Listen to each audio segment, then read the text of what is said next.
O Giramundo tem uma particularidade engraçada porque a gente é um grupo de teatro de bonecos que trabalha com várias técnicas. O Giramundo não é especialista em determinada técnica. Claro que a gente tem mais espetáculos com bonecos de fio, mas também tem muito espetáculo com bonecos de balcão, tem muitos espetáculos com boneco, tem espetáculos com boneco de luva. Então a gente não tem o Giramundo não é especialista numa determinada técnica. Existe mais ou menos um tratado que o Álvaro até conseguiu esboçar esse tratado num livro que ele escreveu, que se chama Dramaturgia para uma Nova Marionete. Dependendo da técnica do teatro de bonecos, a gente tem um texto específico. Por exemplo, você está montando um texto, aí você fala, não, esse texto aqui ele é muito rebuscado, ele pode ser muito romântico, ele pode ser muito lento, suave. Então, geralmente, nesse caso, o boneco de luva já não ia servir muito.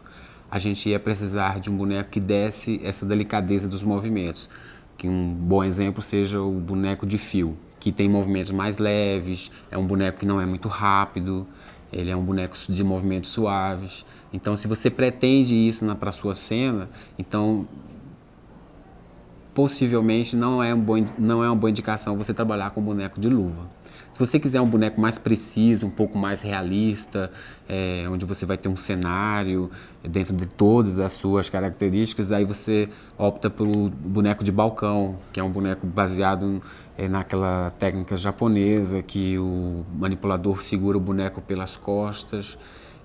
Geralmente é mais de um manipulador, então tem um manipulador para os pés, outro para a mão, um para a cabeça e corpo. Então isso gera uma série de possibilidades de movimento para o boneco e de precisão, né, que vem com os ensaios, com o treino, que pode ser ótimo para você, digamos, vai montar uma cena de ficção científica ou então uma cena de ação.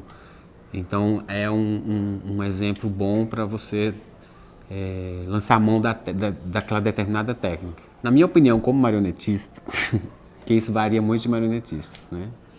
O boneco, para construir, para mim, o mais difícil é o boneco de fio. O boneco de fio necessita de uma série de experimentos para você conseguir atingir um determinado movimento. Quanto mais fios, mais o boneco fica mais rico em movimentos. Então ele fica mais difícil de manipular, inclusive requer muito treino, né, para o boneco conseguir fazer. Mas tem manipuladores, tem bonequeiros que quebram com isso. Tem bonequeiros que fazem um boneco de fio com 4 fios e faz movimentos incríveis, mas aí já vai para um certo malabarismo, né, que com o tempo que ele vai pegando, que ele sabe que determinado movimento no controle ali do boneco ele pode atingir aquele movimento desejado. Para construir é o boneco de fio. Para manipular, na minha opinião, eu acho o boneco de balcão. Porque o boneco de balcão, geralmente, você não manipula ele sozinho, você depende de um companheiro, você depende de pessoas que estão ali com você.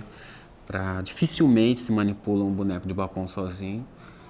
E então, para mim, é a técnica que requer mais, porque você pode estar ali fazendo, você pode ser bom, mas se seu companheiro, a pessoa que está dividindo o boneco com você, já divergir do que você está pensando, isso prejudica o desenvolvimento do boneco. É um boneco que dificilmente você ensaia sozinho, você precisa também, porque o boneco de fio você pega e pode ficar sozinho com ele, né? Mas o boneco de balcão não. Tem muita gente muito boa que só manipula, né? A gente vê na prática isso acontecendo. Tem grupos ótimos que têm bonecos lindos, funcionam super bem, são super bem manipulados, mas não é ele que constrói, ele tem um construtor específico, alguém que ele gosta, ou ele manda, dependendo da plástica que ele quer, né? Da expressão plástica que ele quer para aquela peça, para aquele espetáculo, ele chama determinado construtor, então determinado artista plástico para fazer esses acabamentos. Um bom bonequeiro, ele pode ser só um manipulador, ele pode ser só um construtor, e o grande bonequeiro, ele faz as duas coisas muito bem. Que era o caso do Álvaro, na minha opinião, que foi o fundador do Giramundo.